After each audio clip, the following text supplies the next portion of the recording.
ஆண்டாள் திருவடிகளே சரணம். நமஸ்காரம். பாசுரம் 10. நாற்றத்துழாய்முடி நாராயணன். நாற்றத்துழாய்னா என்ன? திருத்துழாய் மணம்னு அர்த்தம். கோபாலன் வந்துட்டு போனாலே துளசி வாசனை வீசுங்கிறார் நம் கோதை பிராட்டி. பகவான் கிருஷ்ணனுக்கு துளசி ரொம்ப பிடிக்கும். எத்திர துளசி காஷ்டவந்தி தத்திர சந்நிகிதோ ஹரிஹி. துளசி செடி எங்கே இருக்கோ அங்கே ஹரி பகவான் நித்தியவாசம் பண்ணுறான். அந்த பகவானுடைய திருமேனியில் எல்லா இடங்கள்லையும் துளசியை சாத்தணுங்கிறார் நம்மாழ்வார் ஒரு பாசுரத்தில். தோளினை மேலும் நன் மார்பின் மேலும் சுடர்முடி மேலும் தாளினை மேலும் புனைந்த தன்னந்துழாயுடை அம்மான் அப்படிங்கிறார் ஆழ்வார். பகவான் பேரில் வைக்கக்கூடிய மதிப்பை நம்மெல்லாம் துளசி மேலேயும் வைக்கணும். துளசிக்கிட்ட நம்ம அபச்சாரப்பட்டோம்னா எம்பெருமான் பொறுக்கவே மாட்டான். வைகுண்டத்திலையும் துளசி செடி இருக்கு. பரமாத்மா ஸ்ரீமன் நாராயணன் மகாலட்சுமி தாயாருடைய திருக்கரத்தை பிடிச்சுண்டு துளசி மகாத்மியத்தை உபன்யாசம் பண்ணுவான்னு பாகவத புராணம் சொல்றது. துளசி அங்குலிக்கிற போதே நல்ல சுகந்தம் வீசும். துளசி செடியின் நிழல்ல பூமியில கிடைச்சவள் தான் நம்முடைய கோதா பிராட்டி. இவளுடைய பாசுரங்கள் மனம் கமிழருது. என்ன மனம்? நிகம பரிமளம், வேத மனம் கமிழருது.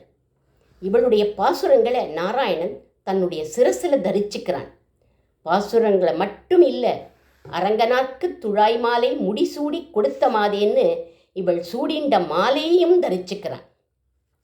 பூமாலை பாமாலை ரெண்டாலையும் நம் கோதை பெருமாளை கட்டி போட்டுட்டார். இவளுடைய மாலையை சூடின்றதுனால தான் தவபுக்த மால்ய சுரபீகிருத சாருமௌலின்னு அவனுடைய குழல்ல கம கம கமன்னு மனம் வீசத் தொடங்கித்து அப்படிங்கிறார் சுவாமி வேதாந்த தேசிகன். இப்படி நாற்றத்துழாய் கோதையையும் கோபாலனையும் இணைச்சுடுத்து. துளசி தேவி உயிரையே காக்கக்கூடியவள். 50 வருஷங்களுக்கு முன்னால் நடந்த ஒரு உண்மை சம்பவம்.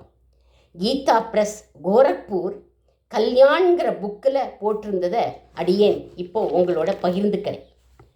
ஒரு முஸ்லீம் அன்பரை பார்க்கறதுக்காக அவருடைய இந்து நண்பர் போனார். முஸ்லீம் வீட்டில் ஒரு துளசி மாடம், அதில் ஃப்ரெஷ்ஷாக துளசி செடி இருந்தது. இந்த மாடம் ஒரு தனி அறையில் இருந்தது. அந்த அறை பூட்டி இருந்தது. ஏன் பூட்டி வச்சிருக்கேள்னு கேட்டார். அந்த முஸ்லீம் அன்பர் உண்மையாக தான் பார்த்த சம்பவத்தை சொல்கிறார். ஒரு ஹிந்து பெண்ணோட கல்யாணத்துக்கு போயிருந்தேன். அங்கே யமகிங்கரர்கள் என் கண்ணுக்கு தெரிஞ்சார். அவள் பேசின்றதும் என்னோட காதில் விழுந்தது. கரெக்டாக முகூர்த்த நேரம் நெருங்குற போது வாசலில் கட்டி இருக்கிற மாட்டை மிரள வச்சு அது கயரை அறுத்துண்டு வந்து கல்யாண பையனோட உயிரை வாங்கிடணும்னு அவள் பேசிண்டார். அது என் காதில் விழுந்தது. அதை கேட்ட எனக்கு திக்குன்னு ஆயிடுத்து. என்னோட பூர்வ ஜென்ம கர்மா. அவள் என்னுடைய கண்ணுக்கு தெரிஞ்சா. அவள் பேசின்ற மாதிரியே நடந்துடுத்து. வா, நம்ம வேலை முடிஞ்சு போயிடுத்து, போகலாம்னார்கள் அந்த கிங்கரர்கள். இல்லை, நம்ம போக முடியாது. அங்கே பாரு, அவனோட உயிர் இருக்கு.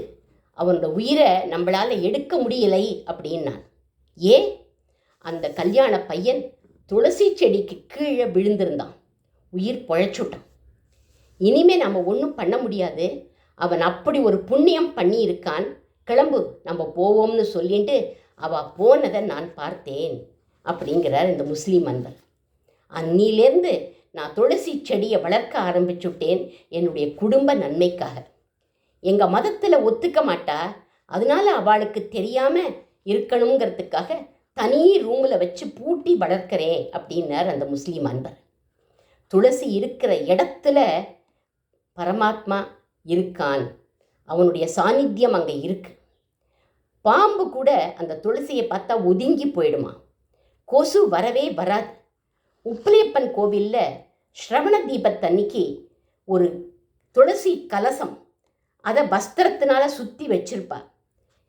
அந்த தீபத்தை நம்ம தரிசிக்கணும். அப்படி தரிசித்தா வைகுண்ட லோகத்தில் அவள் பூஜிக்கப்படுவா அப்படின்னு சொல்வார்கள். சிதையில் ஒருத்தன் இறந்து போயிட்டா அந்த சிதையில் துளசி காஷ்டத்தை, காஷ்டம்னா என்னதுன்னா தண்டு, அந்த துளசி தண்டையும் சேர்த்து வச்சு நெருப்பு இட்டுணும். அப்படி நெருப்பிட்டா அவன் மகா பாபியாக இருந்தாலும் வைகுண்டம் போவான்னு துலா காவேரி மகாத்மியத்தில் துளசியுடைய மகிமை பேசப்பட்டிருக்கு.